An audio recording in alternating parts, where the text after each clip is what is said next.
বরষা হৈ জানা আবেগে পঢ়ানা দুচকুৰে ভাষা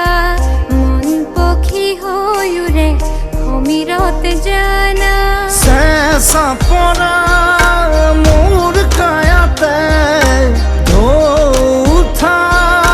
মোৰ বুকুতে রোদ হৈ নামানা গধূলি হোৱানা মোৰে হিয়া